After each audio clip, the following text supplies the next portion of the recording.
Halo semuanya, gimana kabarnya? Semoga kalian baik-baik aja ya. Alhamdulillah kita sudah sampai pada episode 4 season 3 film The Raid. Jika kalian belum menonton episode sebelumnya, linknya ada di deskripsi. Baik, mari kita masuk aja ke dalam pembahasannya. Terlihat masa lalu Kira saat remaja, di mana ia diberikan sebuah kalung oleh pacarnya, dan Kira sangat senang dengan hal itu. Di mana Kira dan pacarnya berjanji satu sama lain untuk saling bersama selamanya. Tiba-tiba ibu Kira datang dan mereka pun pergi dari tempat itu, menggunakan truk dan meninggalkan pacar Kira. Adegan beralih pada ayah Daniel dan yang lainnya panik dan tak tahu harus mencari Luna kemana. Kira pun menenangkan mereka semua. Lalu Kira menanyakan di mana bisa menemukan para anak-anak tersebut. Ayah Daniel berkata ada di bangunan yang tinggi. Dan tiba-tiba Jin datang dan memberitahu bahwa mereka semua kelaparan dan tertulis sebuah kata makanan di sepatu Luna. Jadi mereka ingin menukarkan Luna dengan makanan yang mereka butuhkan. Di lain sisi terlihat Luna yang dibawa oleh anak-anak barbar itu ke dalam sebuah gedung. Dan di sana mereka membawanya bertemu seseorang yang menjadi pimpinan anak-anak tersebut. Di sini Luna bertanya apa yang pemimpin itu mau darinya. Pemimpin itu menjawab, kami hanya ingin bertahan hidup. Dan film pun baru dimulai. Terlihat Martin yang belum sadar setelah diberi virus dalam tubuhnya. Dan tiba-tiba ia terbangun dan Patrick sangat senang dengan hal itu. Di sini tampak Martin yang beradaptasi dengan virus yang ada di dalam tubuhnya. Dan Martin terlihat sekarang tampak segar dan luka yang ada di mukanya pun hilang. Martin menanyakan keberadaan Marcus dan yang lain. Ternyata Marcus sedang rapat bersama petinggi Apollon, dan ia menjelaskan bahwa Stain telah mati akibat keserakahannya. Di sini Marcus ingin agar mereka semua menuruti perintahnya, dan Marcus akan menyelamatkan dunia dengan mengubah semuanya menjadi seperti dirinya. Namun hal itu ditentang oleh salah satu petinggi dari perusahaan Apollon, di mana ia menganggap Marcus masih terlalu muda dan hanya kelinci percobaan aja. Marcus pun marah dan membunuh petinggi tersebut. Tiba-tiba Vi datang dan melihat hal itu. Vi pun merasa kecewa dengan Marcus yang sudah sangat berubah. Lalu Vi pergi meninggalkannya. Di lain sisi, Jin dan yang lain mendatangi gedung yang menjadi markas para anak kecil barbar tersebut. Di sini Simon menanyakan alasan Kira tak pergi ke Apollon dan malah ingin menyelamatkan Luna. Kira pun menjawab bahwa dirinya juga punya moral dan bukan binatang. Namun Kira merasa Simon sangat sulit dipahami karena tak pernah membenci orang. Meski Kira sudah membunuh ayahnya, Simon pun tak membencinya. Adegan beralih pada Marcus yang galau dan merasa bahwa dirinya adalah monster.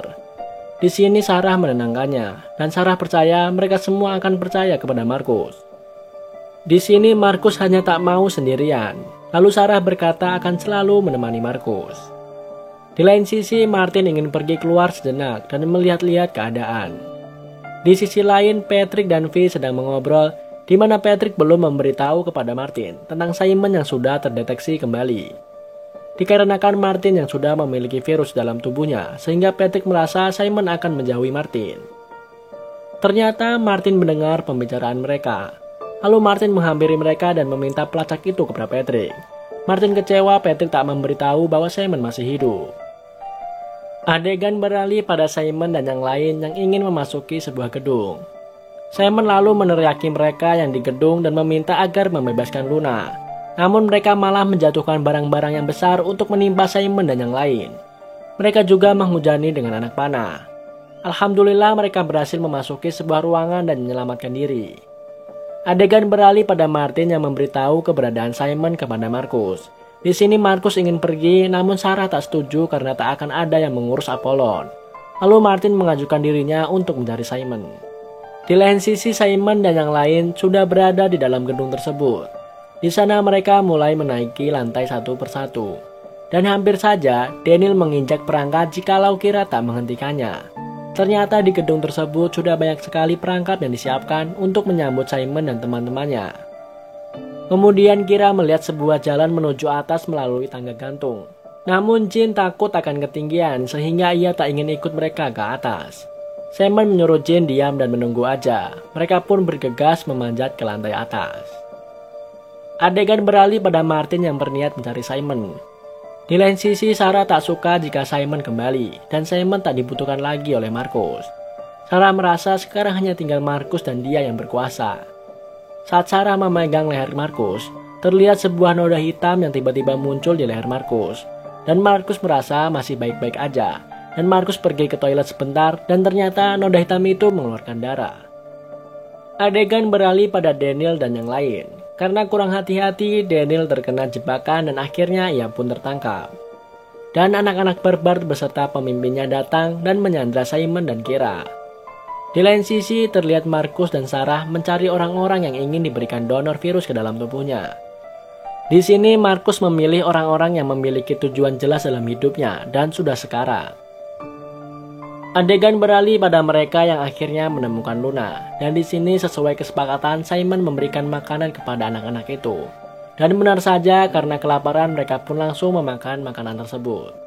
Namun di sini pemimpin itu sekarang mau saripati bunga yang bisa membunuh virus. Dan akan tetap menyandra Luna di tempat itu sampai ia mendapatkan penawar tersebut. Di sisi lain Martin sedang mencari Simon dan ia tahu bahwa Simon berada di sebuah gedung tinggi. Ternyata Markus pun bisa merasakan dan melihat apa yang Martin lihat. Namun terlihat lukanya semakin parah. Tiba-tiba Sarah datang, Markus pun menyuruhnya pergi karena Markus ingin menenangkan dirinya. Adegan beralih pada Simon yang menjelaskan bahwa mereka para penjahat itu ingin mendapatkan bunga agar bisa bebas dari virus. Di sini Simon merasa mereka semua butuh bantuan untuk mendapatkan bunga tersebut. Namun Daniel tak setuju dengan hal itu karena itu sangat berbahaya. Dan saripati bunga itu tak cukup untuk semua orang. Namun Simon tetap keras kepala dan ingin membantu mereka. Di sini Kira menenangkan mereka dan mengatakan pasti ada cara lain untuk mendapatkan Luna. Namun Simon bersikeras ingin menyelamatkan mereka semua. Lalu Kira emosi kepada Simon yang mengatakan mereka sekarat padahal Kira dan Daniel juga sekarat. Dan Kira mengatakan kepada Simon bahwa Simon tak bisa mendapatkan selalu apa yang Simon mau. Adegan beralih pada masa lalu Kira setelah 10 tahun meninggalkan pacarnya. Ia pun kembali menemui pacarnya yang bernama Memo. Dan mereka pun sangat senang bisa bertemu kembali. Dan saat mereka asik berbincang-bincang, tiba-tiba istri Memo datang. Dan Memo bilang kepada istrinya bahwa ia baru saja kedatangan sahabat lamanya. Dan di sini Kira tampak sedih dan kecewa dengan Memo yang mengkhianati janjinya.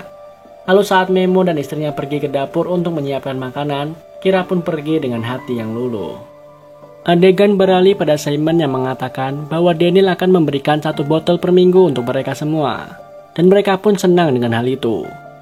Mereka pun memberikan Coca-Cola sebagai jamuan istimewa dan tanda persahabatan. Di sini Simon mengobrol dengan pemimpin di sana dan bercerita masa lalu mereka masing-masing. Dan tiba-tiba Simon pun pingsan. Di lain sisi terlihat Markus yang mulai mendonorkan virus ke dalam tubuh para pasien. Dan tiba-tiba Markus kesakitan dan Vi membantunya. Namun Markus bersifat angkuh dan menolak bantuan Vi. Adegan beralih pada Simon yang terbangun dari pingsannya, dan ia pun membangunkan yang lain. Tiba-tiba Jin datang dan menolong mereka semua, dan Jin mengatakan yang lain sudah tak ada. Kemungkinan mereka menuju tempat bunga penawar. Di lain sisi terlihat Vi yang meminta Sarah untuk menasihati Markus untuk tak memaksakan dirinya. Tiba-tiba Markus datang dan bilang bahwa semuanya baik-baik aja. Lalu Vi pun pergi dari sana. Dan Markus tiba-tiba ikut masuk ke dalam lift dan berbicara kepada Vi bahwa berikutnya Vi akan menjadi seperti Markus. Namun Vi menolak hal itu karena takut bayinya dalam bahaya. Di sini Markus tetap memaksanya dan mengatakan Markus akan percaya dengan Vi jika Vi sudah menjadi seperti Markus. Lalu Markus pergi meninggalkannya. Vi kemudian curhat kepada Patrick dan di sana Vi sangat sedih dan takut jika Markus membunuh bayi di dalam kandungannya. Patrick lalu menenangkannya. Adegan beralih pada Kira, Simon, dan Daniel yang berusaha menghentikan anak-anak barbar. Dan mereka pun menyelamatkan orang tua Daniel yang disandra. Mereka semua bergegas menuju ke bunga penawar tersebut. Dan sesampainya di sana, semuanya sudah terlambat. Di mana semua anak barbar tadi sudah mati. Dan bunga penawar pun sudah hancur. Simon pun tampak menyesali kebodohannya, dan ia melihat bahwa pemimpin anak-anak itu masih hidup, namun matanya sudah bolong, dan ia pun mati. Terlihat Kira yang menemui salah satu anak barbar masih hidup dan pernah ia tembak dulu. Kira pun menenangkan anak tersebut. Keesokannya ayah Daniel kecewa dan kesal dengan Simon. Lalu Simon berkata, aku hanya mencoba membantu. Ayah Daniel menjawab bahwa Simon tak membantu sama sekali. Malah dengan keegoisannya, Simon menghancurkan semuanya. Malam pun tiba. Terlihat Kira yang merenungi masa lalu kelam bersama pacarnya, yang padahal berjanji akan selalu bersama. Dan ia pun menangisi keadaan. Dan terlihat Simon mendatanginya, Kira pun berkata mustahil menolong semua orang. Simon harus memilih dan apapun pilihan Simon pasti akan ada tumbalnya. Namun Simon tak bisa memilih. Kira pun kesal dengan Simon yang seperti anak kecil berpikir positif dan egois. Lalu Kira membakar kalung kenangan dari pacarnya dan pergi meninggalkan Simon. Simon pun merenungi apa kesalahannya. Di lain sisi Martin pun sudah dekat dari tempat Simon. Di sini Daniel mendekati Simon lalu mencoba menenangkannya. Martin terlihat sudah ada di belakang mereka. Martin senang tahu bahwa Simon selamat. Di sini malah Daniel langsung nyosor aja ke Simon. Martin pun cemburu buta mengetahui hal itu dan Markus pun bisa melihatnya. Dan film pun bersambung.